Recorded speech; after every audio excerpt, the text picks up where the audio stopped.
yesterday in a vote of 87 to 12.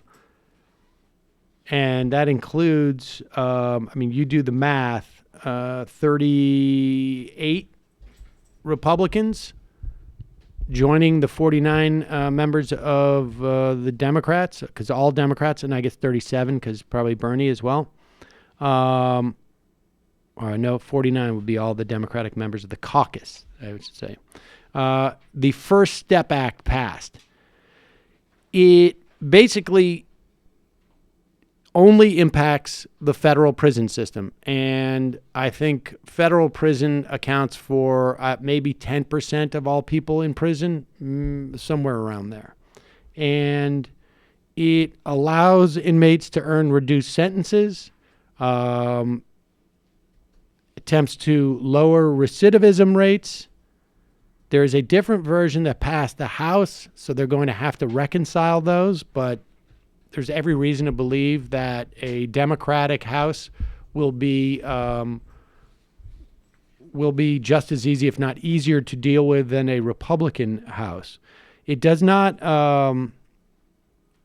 cover state prisons or jails, or it will essentially shave a collective 53,000 years off the sentences of federal inmates over the next 10 years. That's according to the CBO. There were about 181,000 federal inmates as of sometime this month, the first couple of weeks of this month. There were some amendments that made what is a fairly compromised bill even more compromised, that included sort of some bumps for faith-based organizations. You drink the Jesus juice, you can get out a little bit quicker or something. And Ted Cruz limited the number of convicts who are eligible for earned time credits. But of course, you're welcome. He is such a despicable, disgusting thing. But look, it is it's positive. It's moving in the right direction, right? No question. It is good, but insufficient. Key factor apparently was that Jared Kushner supported this because his dad's in federal prison.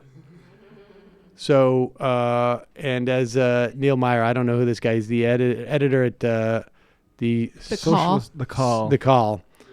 He said, key factor, he said, the lesson here is ending mass incarceration requires throwing more parents of rich and powerful in prison. And frankly, we've seen this lesson before, right? Marriage equality gets support from Republican lawmakers who find out that their kids are gay. We see people who Republican lawmakers whose family members get sick. They become much more supportive of things like pre-existing condition, getting rid of bans on pre-existing condition, or increased health insurance. This is the most conservative Republican thing in the world, which is to have absolutely no empathy or understanding of a problem until it directly impacts them. And then all of a sudden, they become far more aware of what's going on.